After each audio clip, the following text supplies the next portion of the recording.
Sarashila Samarambam Shankaracharya Madhyamam Asmadacharya Paryantam Vande Guru Paramparam Ishvaro Guratmeti Murti Beda Vibhagine Vyomavadyapta Dehaya Dakshinamurtaye Namaha Sarva Vedanta Siddhanta Gocharam Tamagocharam Govindam Paramanandam Satguru Pranatosmyam Om.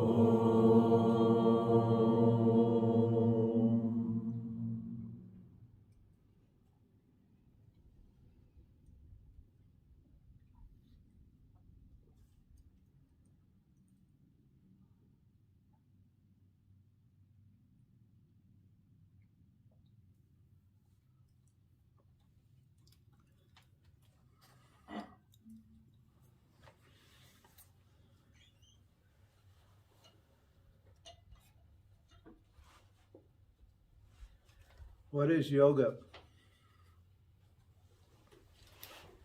Yoga is gaining mastery of the mind, removing duality, and freeing oneself of dependence on objects,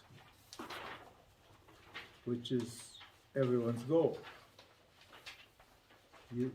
Why do you want objects? Why do we want objects? Free the mind of the desire for objects. The whole idea is desire is painful.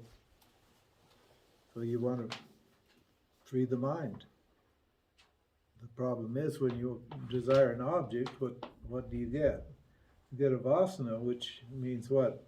A desire for an object. So that doesn't work. And what does it do? Yoga disciplines the mind and converts it from an enemy into a friend.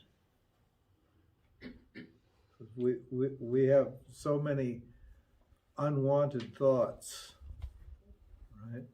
There are many thoughts and feelings and thoughts being equivalent. Every feeling, usually you don't notice the thought, you focus on the feeling because the feeling's more intense and personal.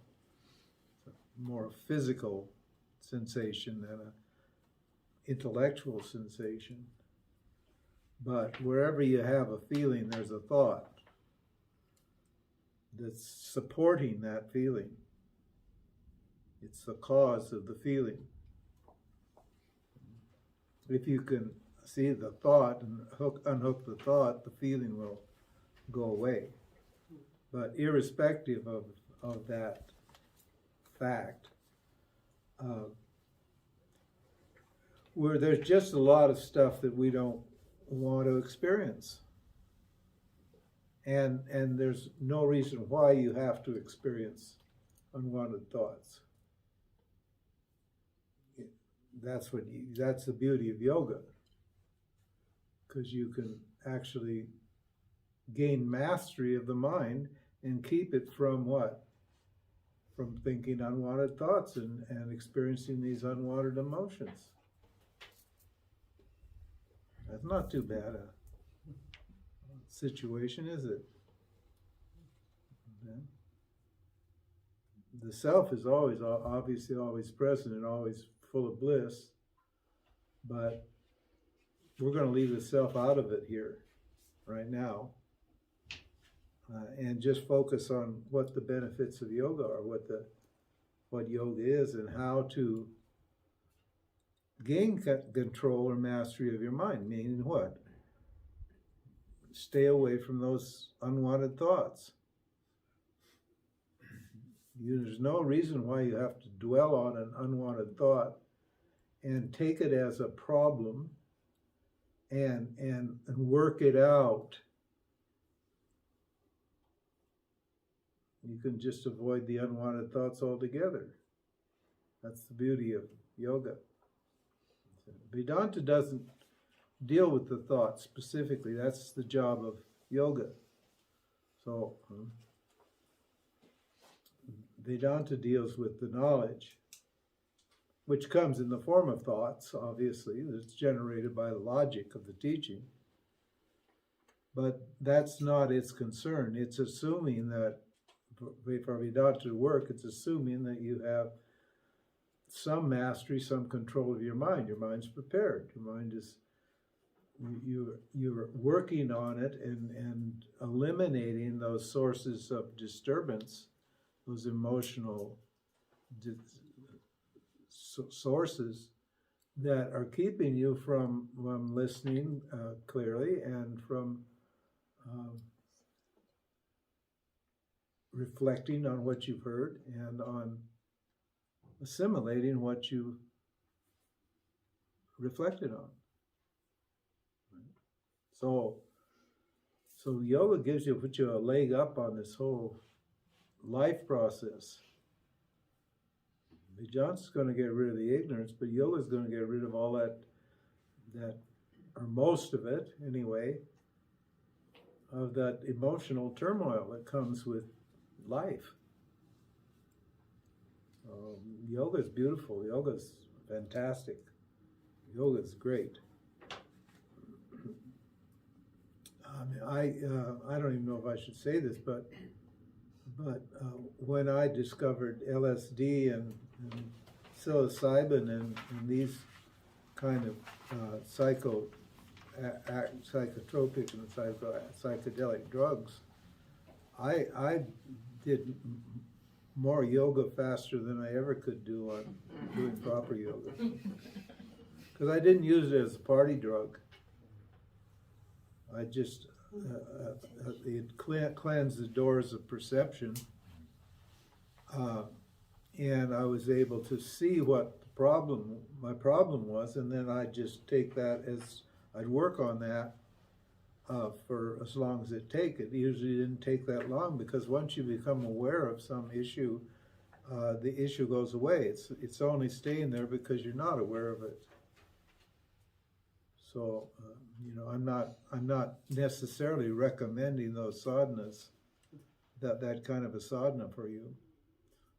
But the point is that you need to become aware of these things, and yoga will make you aware of it, of the issues. And then they go away. You don't have to work forever and think, some of the sentient beings are numberless, I've ought to save them all, I've got to get myself to work out all the karma of all myself and all the other sentient beings before I can save the world. No, you don't. You just have to get your mind clear enough to actually hear what's being said. And then once you're clear enough, once you can listen properly, then the knowledge takes care of the rest. Knowledge works on its own. That's the beauty of knowledge. Knowledge is, you may have to apply it for a while, but once you've applied it carefully, it just becomes second nature, and then you can relax, and the knowledge applies itself in every situation, and you just enjoy. So yoga and Vedanta work very nicely together here. But yoga is going to get you started. Understand? So he's going to explain here. So he says here, yoga disciplines the mind and converts it from an enemy to a friend. And to convert the mind, there are 4 stages, which are what? Karma yoga, upasana yoga, and jnana yoga, and so Ashtanga yoga. We'll explain. Again, we're going to bullet points. Right? These are the bullet points. 1, 2, 3, 4. This basic structure. Bullet points just reveal the basic structure of the teaching or the idea. I need to have those bullet points, those basic structure in place when I'm practicing. So, and what is karma yoga? Karma Yoga, which includes maintaining constant awareness of the moral dimension of reality. We often think that karma has nothing to do with dharma. In fact, the big problem with the modern spiritual world is what? Is the divorcing of the dharma from karma. They don't want to deal with the moral dimension of reality in the Advaita world. So they present the teaching as a matter of experiencing karma, right? A particular object called non-duality. And they actually talk as if they're a non-dual teaching, but they're actually a dualistic teaching masquerading as a non-dual teaching. In fact, you can't tell these people that are teaching it that. They don't want to deal with the moral dimension because why? Religion.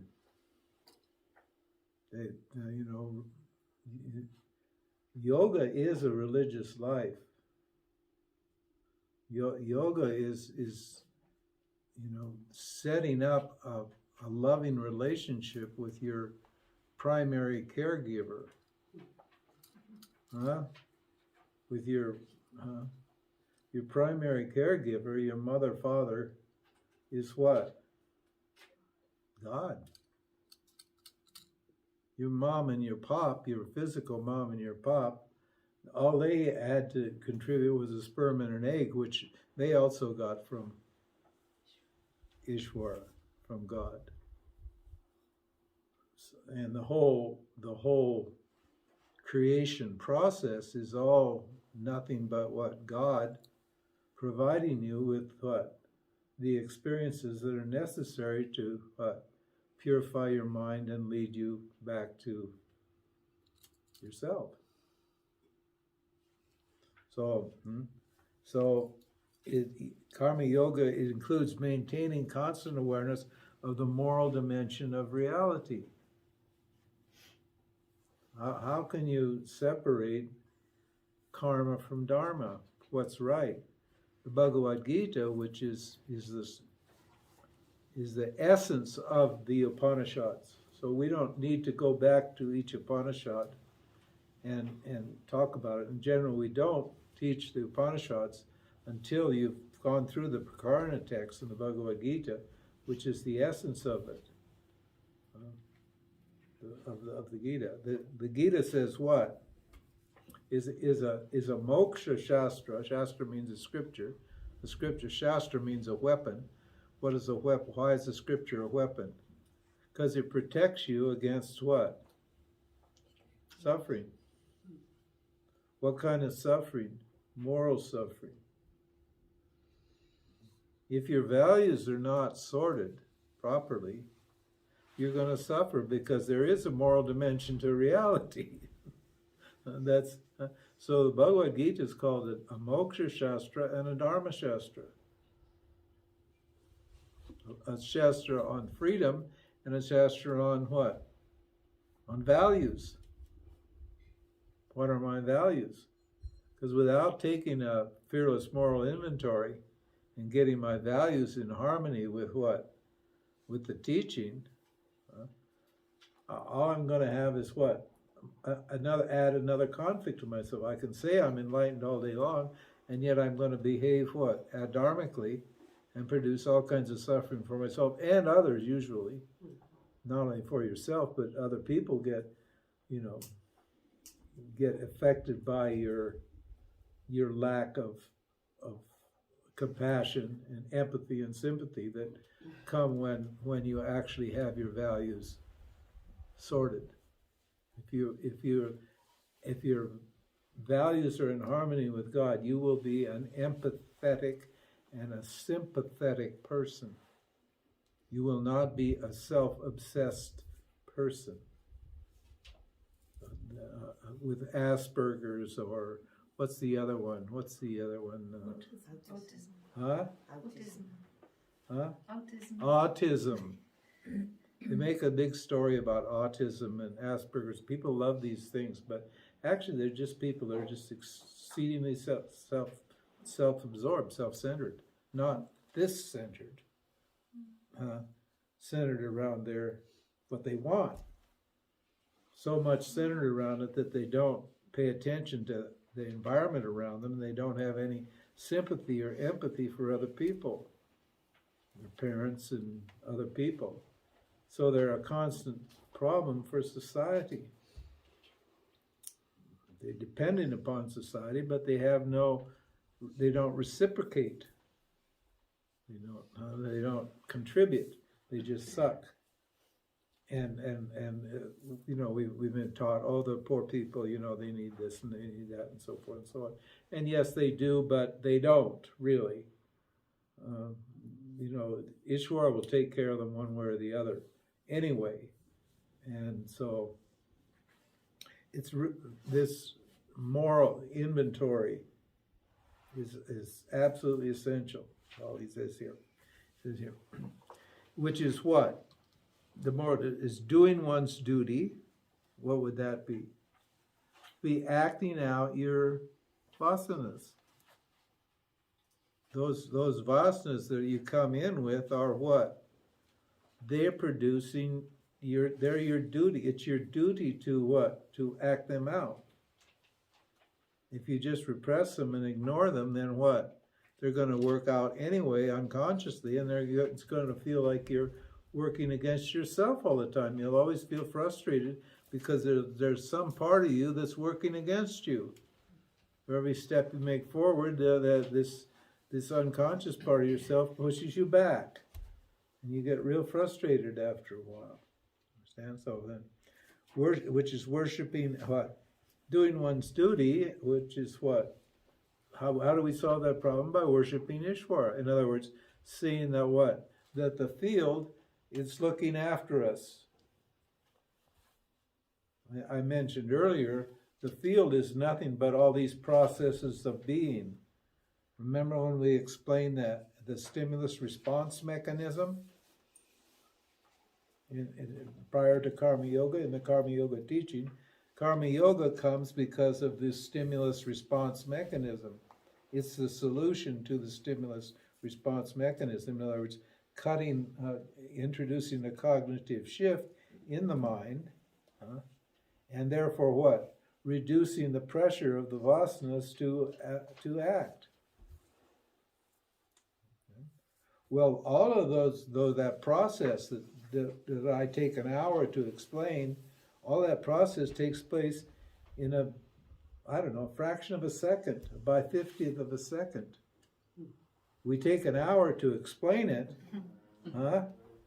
but actually the heuristic principle means simplified. That whole process is simplified by this process called heuristics. Ishwara is the heuristic principle, and makes it simple.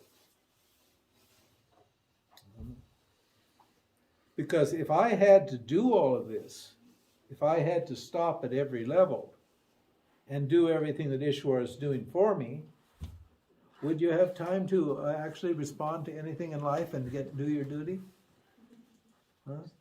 If you had to integrate the information from all these five senses, and then doubt it, and then pass it on to the intellect, and then what? Generate the idea that something had to be done and produce the emotion and operate the sense organs, the five active sense organs, to what? To respond to the situation down here again? Well, think about it. It's all taken care of. That's what we mean Ishwara's got your back. It's not something that I need to worry about. Once I understand it, then I can trust Ishwara. I can see that it's all set up in a certain way, and then the solution, which is Karma Yoga, it becomes available to me because I can see why I should do Karma Yoga. Well, why? Because it's going to reduce unwanted experiences. That's all. It's going to reduce the quantity of experiences, which we call karma sannyas, and it's going to reduce the the quality of experience, it's going to increase the quality of experience. It's going to generate sattva. And sattva is where the moral values are enshrined. In fact, it's the sattvic values that we cultivate. Understand? To what? To increase the clarity of the mind, and therefore what? The assimilation of the knowledge.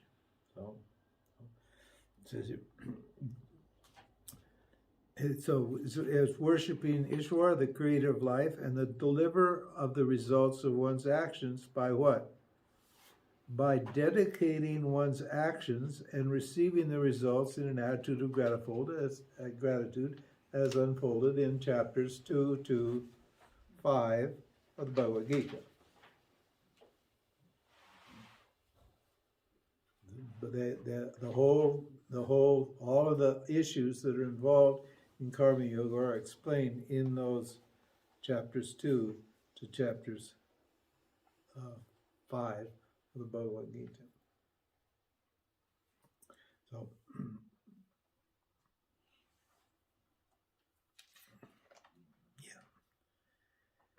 now, does anybody have any doubts or questions about Karma Yoga?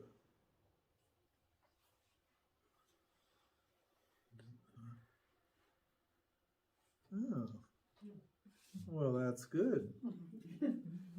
That means you've understood this clearly. Understand? It just makes perfect sense. That's all. And therefore we don't have to spend a lot of time on explaining Karma Yoga to you.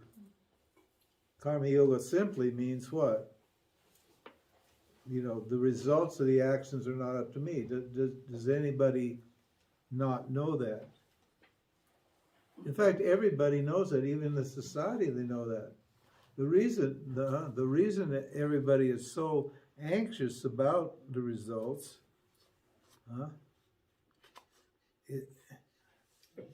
why are we all so anxious about what's happening? The war in Ukraine and all the virus and all this sort of thing. Why are you so worried about that? No control. Huh? It's not up to you. Yeah, you don't have any control. It's not up to you.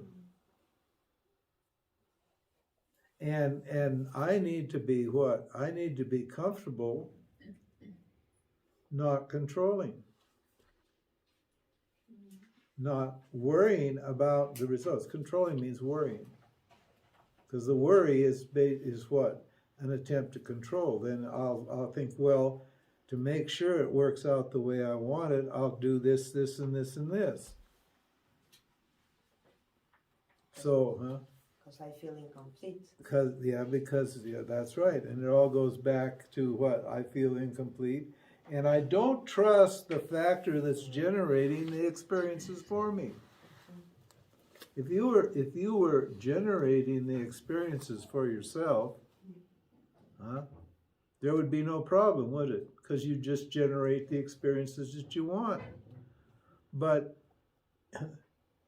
you get a lot of experiences you don't want.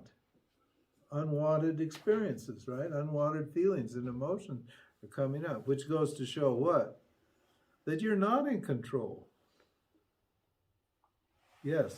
How do I know what my dharma is if my reactions are appropriate? When I'm doing my actions are appropriate to my dharma? Are you a karma yogi or are you a samsari?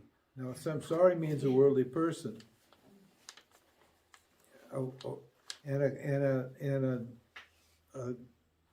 karma yogi is a person whose dharma is determined by the scripture, by the teaching. Do you understand that? Should I explain that more? Maybe, what is my dharma as a mother, for example? Well, your dharma as a mother is to look after your kids. But is looking after your kids, is that going to get you moksha? No. Now that doesn't mean that that you can't be a mother and a karma yogi. It means that if I'm a karma yogi, I do motherhood as karma yoga. Now what would that involve? Not trying to control my kids.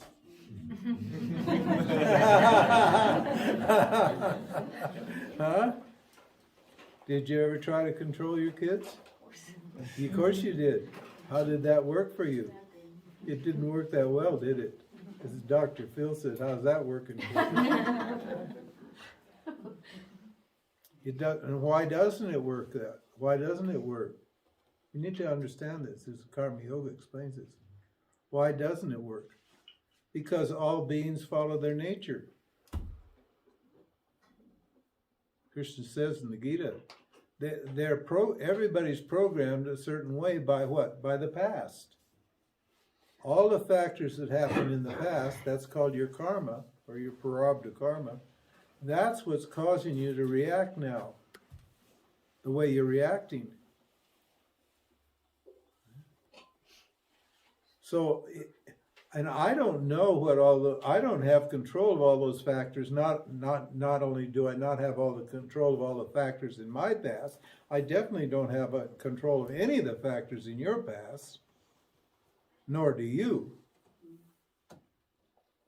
So what use is it for me to waste my time trying to fix you? Trying to protect you? And now it's natural to protect somebody you love, that's normal. But that's a feeling, an appreciation that you should turn over to Ishvara. If you could protect your children, then your children would be protected. But they're not, are they? Huh? That's why you're worried about them, because you know they're not protected. So all the thoughts about, what's going to happen are a waste of time. That energy that goes into the worry needs to be sublimated into what? Into self-inquiry, into Karma Yoga.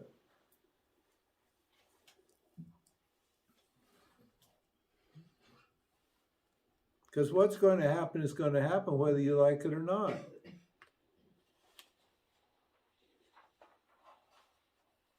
So you do all the things that mothers do, right?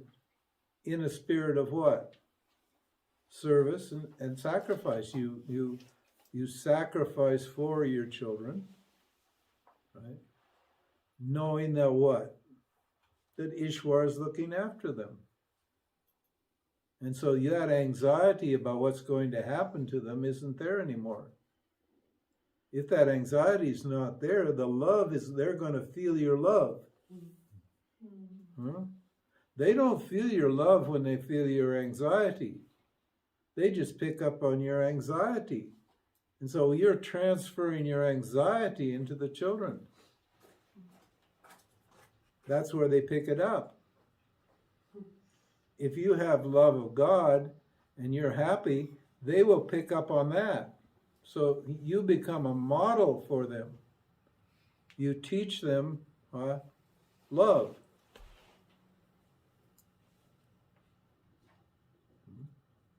By your presence. And the Karma Yoga generates that situation. Because children, I had the problem, and we all had that problem. Everybody had that problem. Even though I had wonderful parents that, I just had to lie to my parents. Not my father. My father was fine. He'd been around. But my mother, she wanted things a certain way. And for me, well, naturally you want it a certain way for you, but wanting it a certain way for somebody else, huh? What? To please yourself. That's not going to work. So I just lied. I got really good at lying. And so basically Mother was pretty much happy all the time until she found out it was a lie. But that wasn't that often. So the punishments and the emotions and sort of thing, I just could take those, because I knew that in my heart I just, loved my mother and I didn't want to hurt her feelings, that's all. But I couldn't go against my nature.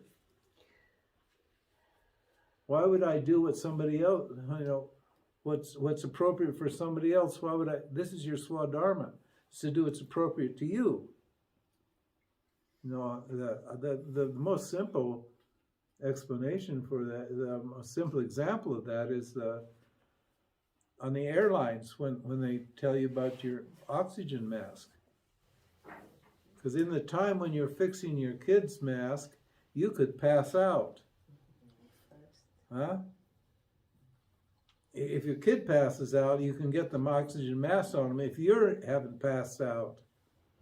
But if you're worrying about your kids and fussing at it and you pass out, then the child's not going to survive and you're not going to survive. You'll just go unconscious, whatever it is. So karma yoga is what? Understanding that the results are not up to me, and understanding who or what the results are up to. And developing a loving relationship with that person who's taking care of you. The person meaning God. Now, we don't conceive it as a person, although we do, but as a personal deity, although you could take it as a personal deity. But it just means that there's some force or some factor other than yourself that's got your back, and that is looking after all the karma of all the beings. Now, what kind of an entity, conscious entity, is it that can manage the karma of all sentient beings? Not all sentient beings in the sense that animals and plants, they're sentient beings, but they don't have karma. Because why? Because they don't think. So they don't have moral problems. A tiger that's eating a deer doesn't have a moral problem. Understand? Well, we may have a moral problem about that tiger, but the tiger's just following its nature, and the whole thing's set up that way for a reason. And understanding that this is a reasonable, intelligently designed matrix, right, is all I really need. That it is looking after itself. That life is taking care of itself here. And appreciating that principle. How amazing. Huh?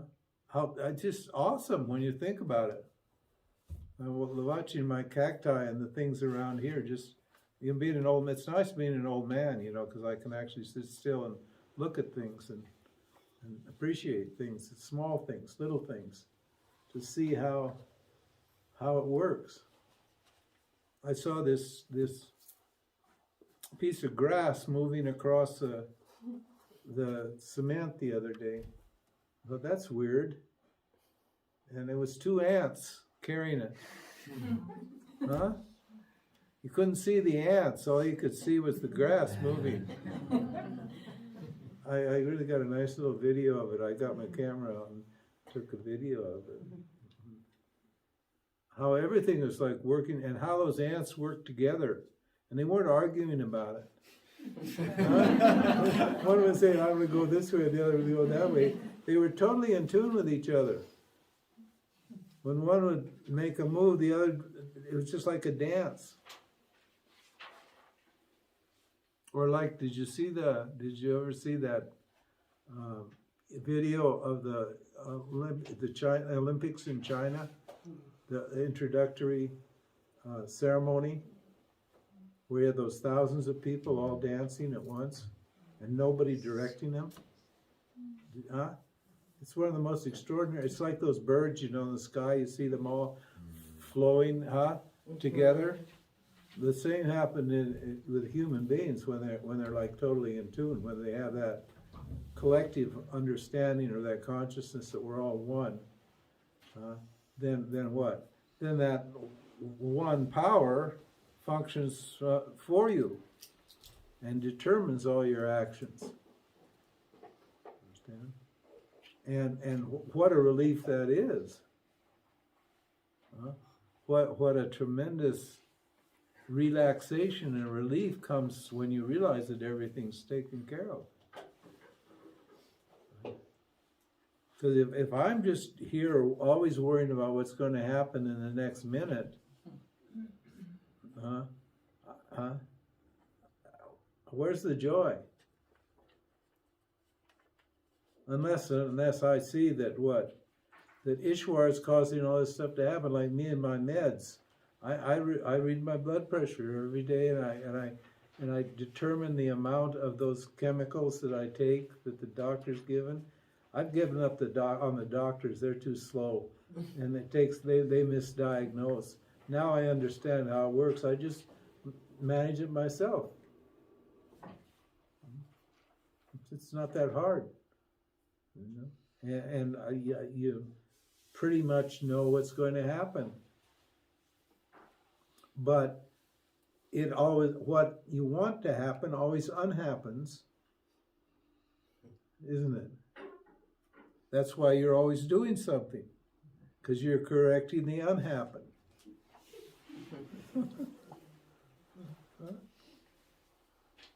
Then it becomes a pleasure.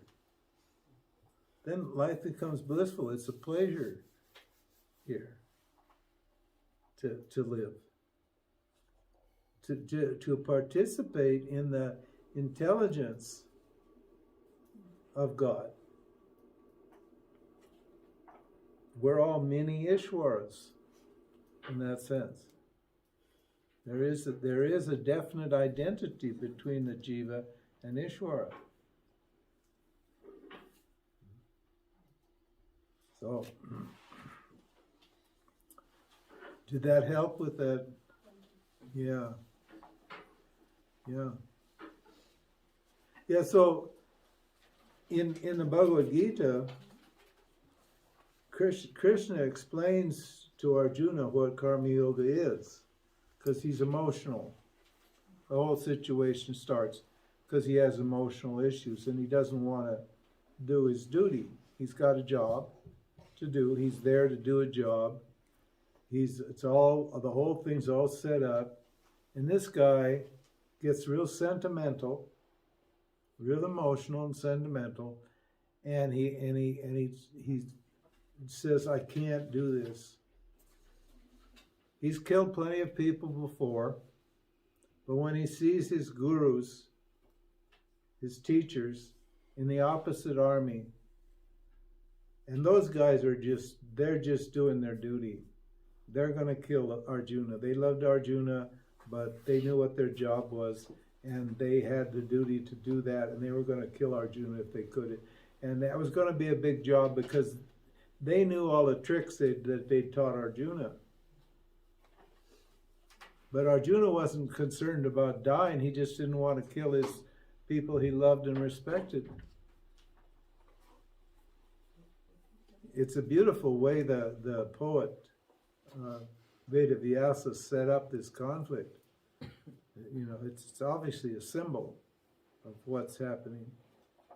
And he explains, Krishna explains to Arjuna what Karma Yoga is. And then he makes a very interesting statement. And this is where I started this reply to you. Are you a samsari or are you a karma yogi? In other words, are you a worldly person or are you a karma yogi? Because if you're a worldly person, then what? Then you can determine your own dharma, what you want to do. It's up to you. You have free will. You can choose to do whatever you want. Ishwara is not going to get in your way. You can choose to be a this or be a that, whatever you want. You can choose to, I don't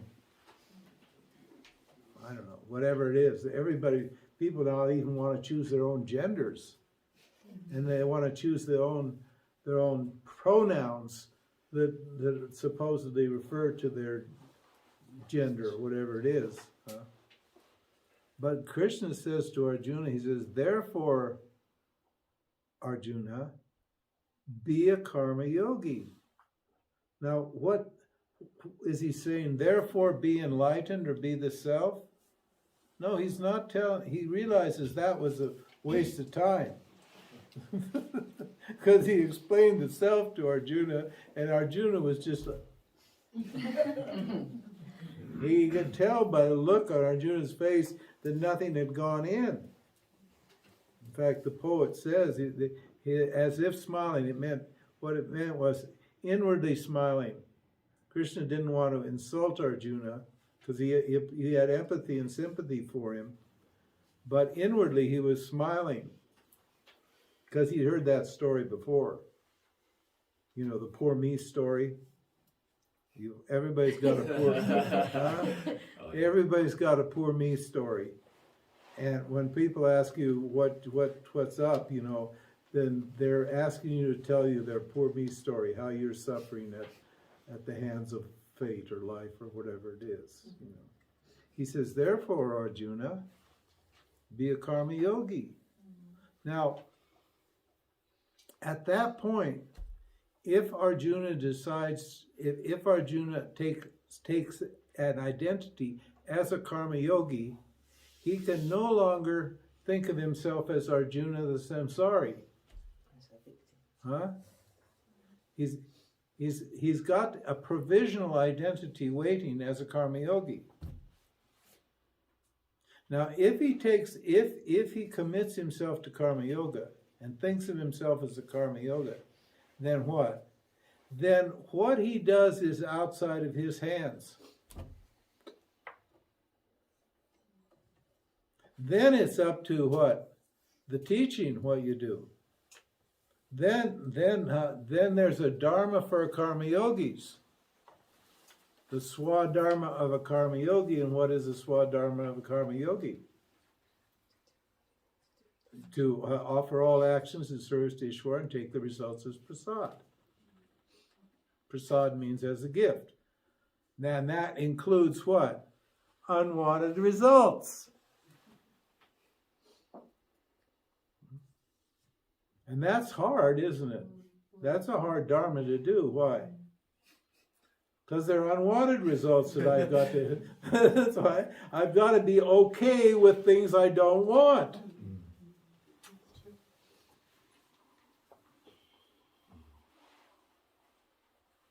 Yeah, How do you do that? Because if I'm ignorant, how do I know what's best for me? That's right. Exactly. And we're all born ignorant. That's where this starts. How do I know what's best for me?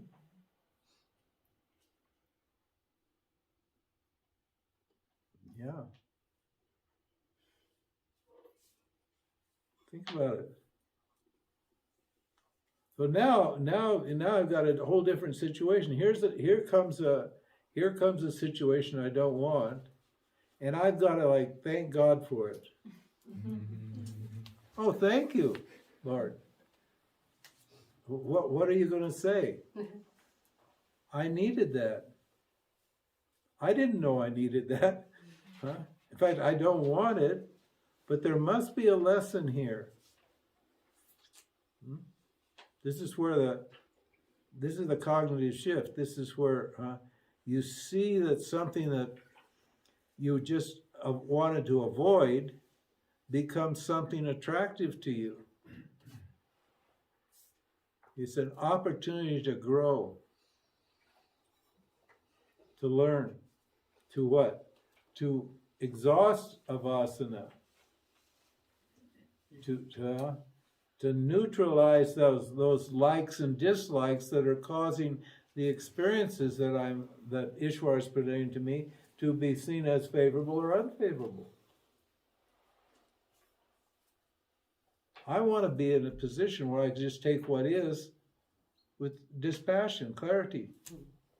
See the value of it, see the downside of the upside, and see the upside of the downside. That's dispassion. Because that's the way it's set up. Ishwara didn't set this thing up to please any particular individual. Ishwara set it up to frustrate individuals so they'd seek Ishwara.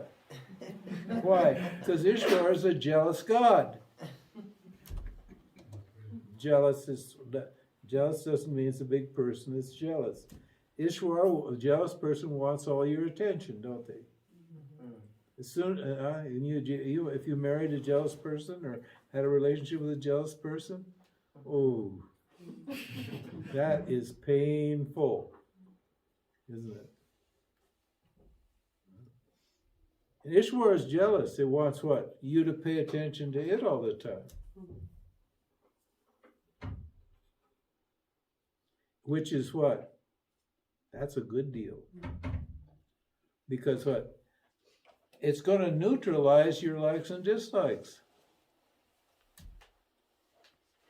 Render them impotent.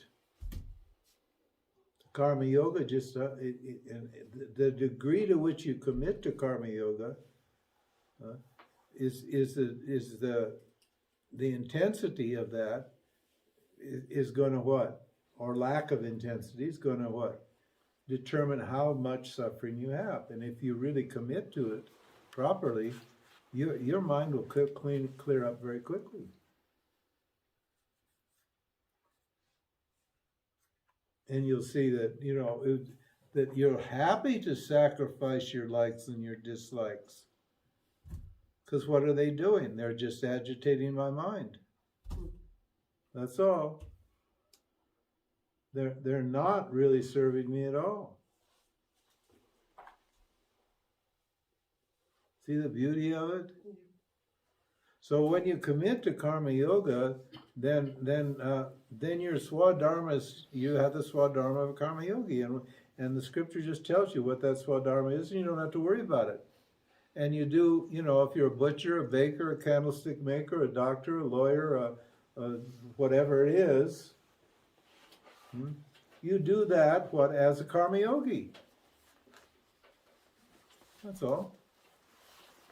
Whatever it is. Doesn't matter. If you're a butcher, okay. You chop up the meat properly. You do a good job. If you're a criminal, you do it properly. Yeah. I often told the story. Some of you heard it, maybe some of you haven't. In India, they discovered years ago that the criminal caste women were committing crimes in the 8th and 9th month of their pregnancy and getting put in jail. They did enough crime to make sure they got to jail. And the government was really pissed off because it was obviously a deliberate action. And the government, the reason the government was pissed off is because, they had the duty to look after the mother and the kids and to feed them and give them medical care and all that sort of thing. And it was costing them a lot of money. And when those people should have been taking care of themselves. This was how they thought.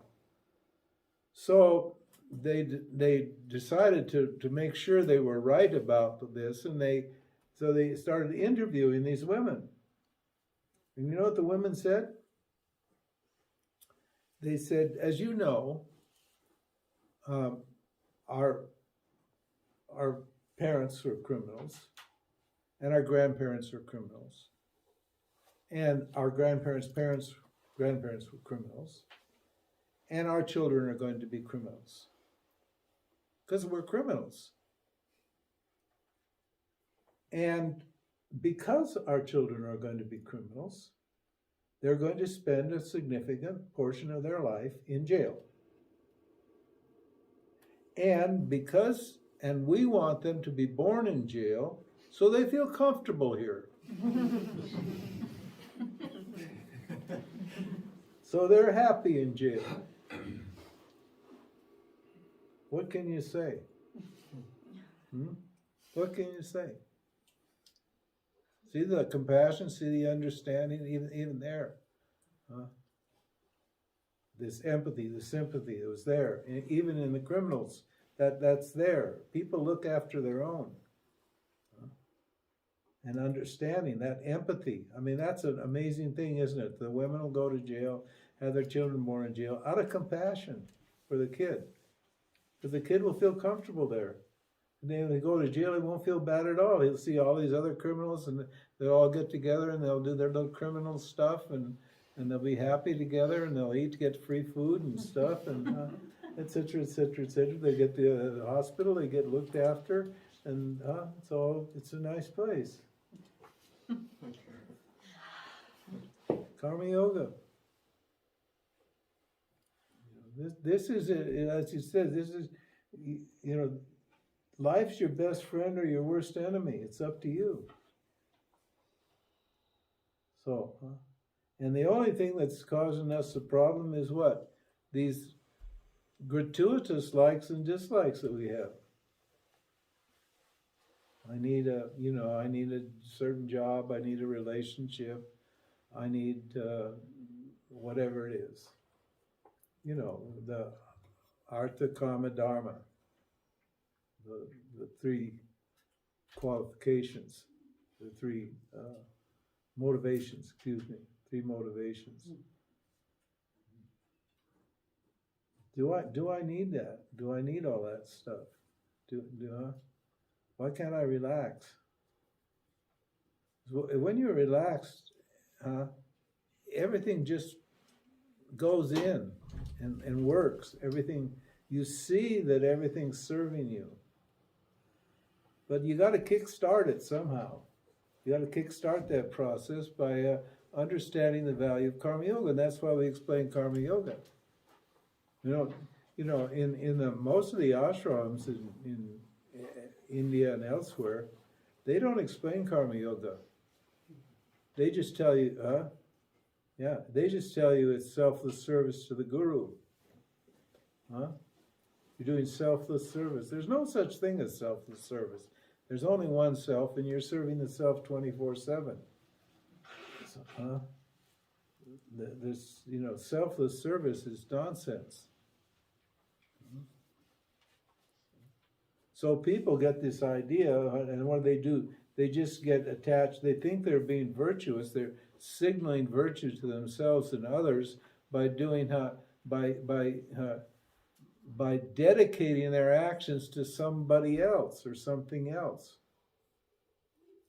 That's not going to work. And it doesn't. So the only solution is to explain what it is that Karma Yoga actually is, and that's what Bhagavad Gita does. And it looks like he's saying be selfless, but he's not saying to be selfless at all, because I'm always selfish. I'm 24/7 selfish. There's only one self, and I'm serving it 24/7, whether I like it or not. And that sounds like such a contradiction, doesn't it? But it's not a contradiction at all. So that's Karma Yoga. And that will bring us to lunchtime. We'll have our break for lunch. We'll now, you want to hit just one thing.